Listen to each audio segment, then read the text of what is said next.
जय श्री राम, हर हर महादेव। इस वीडियो में हम जानेंगे क्या मनुष्य को वही मिलता है जो उसके भाग्य में होता है। हमारा भाग्य कौन बनाता है? किसी के भाग्य अच्छे तो किसी के भाग्य बुरे क्यों होते हैं? क्यों किसी को राज्य सुख तो किसी को 2 वक्त की रोटी भी नसीब नहीं होती है? तो आइए इस वीडियो में हम इन सारे प्रश्नों का उत्तर जानने का प्रयास करते हैं। भागवत गीता में श्री ठाकुर जी कहते हैं कि मनुष्यों का भाग्य स्वयं मनुष्य का कर्म ही बनाता है।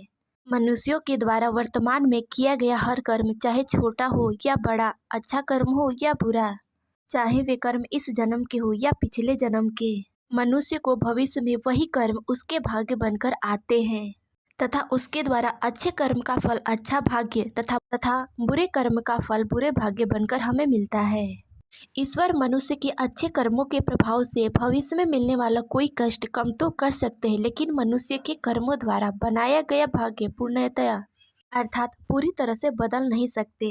मनुष्य के भाग्य में जो लिखा है, जो लिखा होता है, वो तो उसे मिलकर ही रहता है, चाहे वो अच्छा हो या बुरा। इसीलिए भगवान कहते हैं कि अगर बीते समय में आपसे कोई गलती हो गई है, कोई अपराध हो गया है, किसी का अकारण आपके द्वारा अपमान किया गया है या जो भी आपके द्वारा गलत कार्य किया गया है अकारण ही, तो उसका फल तो आपको मिलेगा ही, क्योंकि यही आपका भाग्य है। आपने अपना भाग्य स्वयं बनाया है अपने कर्मों के द्वारा।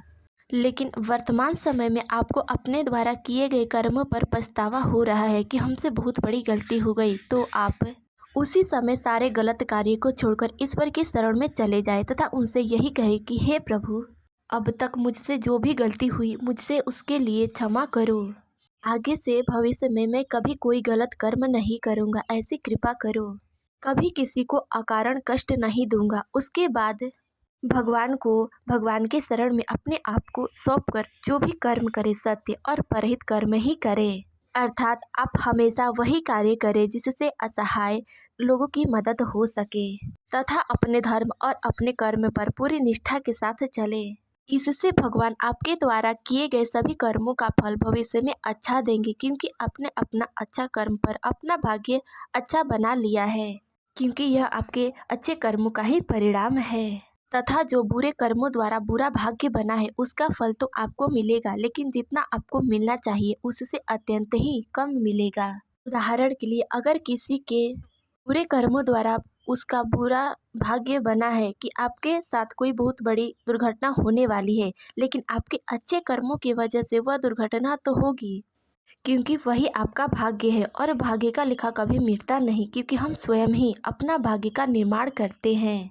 लेकिन हमारे अच्छे कर्मों के फलस्वरूप वही बहुत बड़ी दुर्घटना ईश्वर कृपा से तथा हमारे अच्छे कर्मों के फलस्वरूप बने अच्छे भाग्य की वजह से बहुत ही ज़्यादा छोटी दुर्घटना में बदल जाएगी और आप स्वस्थ भी रहेंगे। इसीलिए श्री श्याम सुंदर ने भागवत गीता में साफ साफ यह वर्णन किया है कि मनुष्य को बिना फल की चिंता किए बिना ही उससे अपने सत्कर्म पर ध्यान देना चाहिए, क्योंकि उसका जैसा वर्तमान होगा भविष्य का निर्माण अपने आप हो जाएगा। कर्मों द्वारा बना भाग्य और भाग्य में लिखा कभी नहीं मिटता है, यह मनुष्य को भोगना ही पड़ता है। उन्हें उनका भाग्य में लिखा अवश्य ही मिलता है, यही भगवान की रीति है तथा यही विधि का विधान है कि मनुष्य जैसा कर्म करेगा उसको वैसा ही फल मिलेगा और उसका फल उसके भाग्य बनकर उसके जीवन में आते हैं। इसीलिए मनुष्य सदैव ही अच्छे कर्म करते रहे, ताकि उसके अच्छे कर्मों से उसका भाग्य भी अच्छा बने तथा मनुष्य को उसके अच्छे कर्मों के फलस्वरूप अच्छे भाग्य का ही परिणाम मिले।